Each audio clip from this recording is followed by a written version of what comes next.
What's up, guys? It's time for the latest chapter review of Kengan Omega chapter 325 to the showdown. And where's the showdown taking place? We've already been told it, but it's still nice to see where it's all coming back full circle. Some circle of life shit going on here. Gun Ryu Island, and we are officially here. There's no more waiting. There's no more prep. This was the final prep chapter, and we are here proper. We're properly on the island, ready to go down. We're seeing quite a few familiar faces, not all of the fighters yet, but between real fans and lukewarm fans and haters who claim to be fans, but they keep reading even though they hate every single chapter for the last few years. But everyone in between these groups, from one all the way to the other, whether you're a fan or a hater, we've all been waiting and wanting this. I think we had enough prep, enough of a transition set of chapters, following Oma, Koga, Ryuki, seeing that Haru's going back to the Himalayas, Kuroki's about to go take on a navy because he's goddamn Kuroki and stuff. Like, these things, I think we needed to see these, but I understand the sort of, it felt very much hurry up and wait for all the big stuff to go down. I think we needed these prep chapters, but I understand a lot of fans and haters alike, their impatience. In the same way that this video is actually going to be about 2 days late as well at the time of recording, so apologies for that. Just got very busy this week. All my videos are delayed this week. Sorry about that. But that being said, I don't actually have a whole lot to say about chapter 325 because the prep is all done. They fought the Consectors. Ryuki is not as strong as Consectors one-on-one. Oma is above them.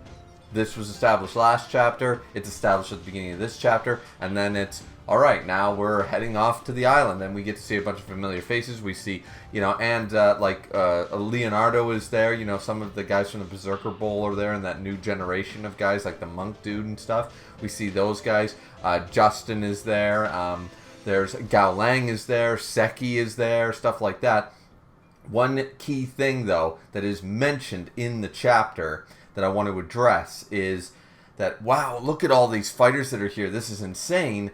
And the fact is, I forget who mentions it, but somebody basically brings up and mentions that they're all not participating necessarily, but all the cast, every character is pretty much being told that they're all going to be here, whether they're going to just be on the viewing deck or participating. All of the fighters are going to be here, because we even see the kicker person, it's with an S or whatever, the original, the one that got steamrolled by Julius in Ashura, Sawada. Is that who that is? Sawada? Am I saying the name right? I'm probably forgetting the name or a letter somewhere. But yeah, they're there and stuff like that. So this chapter is nice setup, because it's like, okay, we did the Consector stuff, we're establishing the power levels, a little bit of time. We're not told how much time actually passed, and I forget if it mentioned, I think it was, this will take place in 3 months from this date or whatever, when we first were told about the Battle Royale style. I'm not sure how many weeks or months were left in between, but now we are the night before, everybody's being merry, everybody's being cheerful. It's sort of like, it's like the after party sort of idea.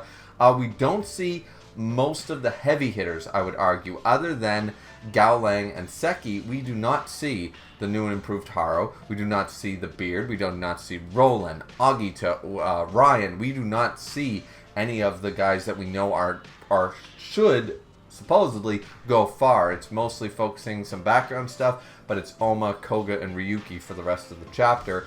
Oma seems to be unperturbed by the logic of Koga and Ryuki, but Yamagohan shows up and basically tells him, oh, no, if you notice, he hasn't been eating his food or anything like that either. And Kaede, of course, because I'm not with the Cure line when it comes to the romantic line for Oma. Oma and Kaede should be the ones tying the knot together, in my opinion. That's who I'm shipping on this series.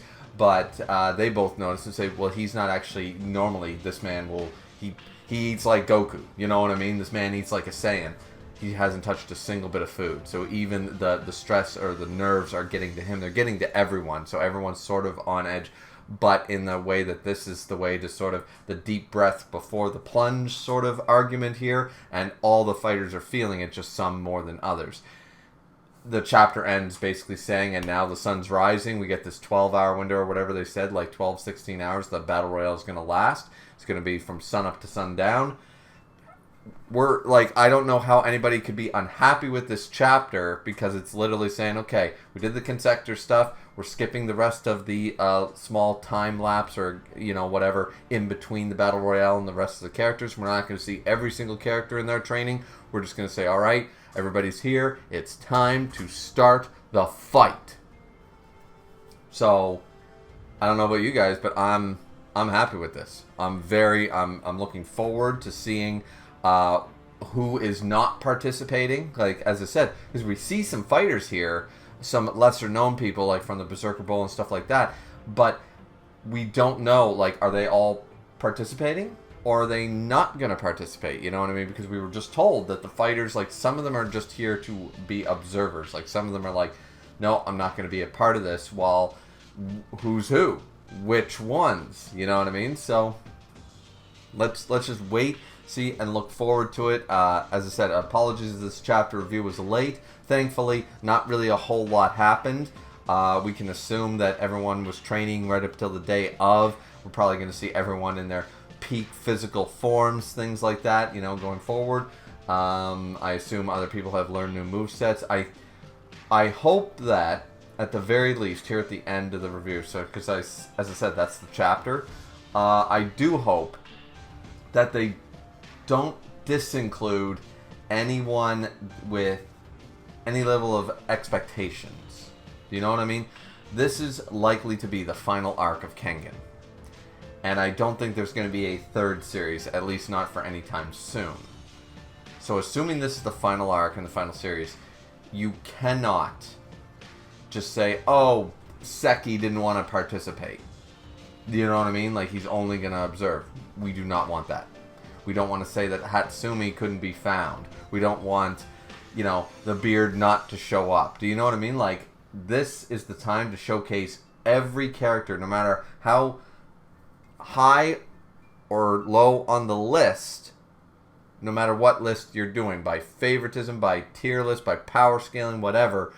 We want to basically include everyone. So, to leave out anyone from Ashura would be abysmal, right? So, at the very least, everyone from Ashura has to participate in this tournament. And I would argue that some of the, none of the S tiers can just be observers. Then, I think you have a little bit more sway with some of the characters introduced in Omega, but not that many. I think we saw even Carlos in the background and stuff. We need another Carlos Medel fight. We need to see this man back. I think most of the Purgatory fighters should show up. Like, we already got confirmation that Tarashi was not going to participate. He's like, I'm getting the hell out of Dodge. I'm getting out of this country. This is way above my pay grade, and I'm not actually a fighter. So, guys like that, they make a valuable, or at least a compelling, valuable is probably the wrong word, compelling argument as to why some of them are like, this is out of my depth, and I'm not this type of character. For some of them that makes sense, but that's a very small margin of characters where it would be understandable. The rest of them, this is the fight. This is the final fight. Like, I want to see everybody. I want to see everybody in this Battle Royale. So, who do you think? This is going to be my question here for chapter 325.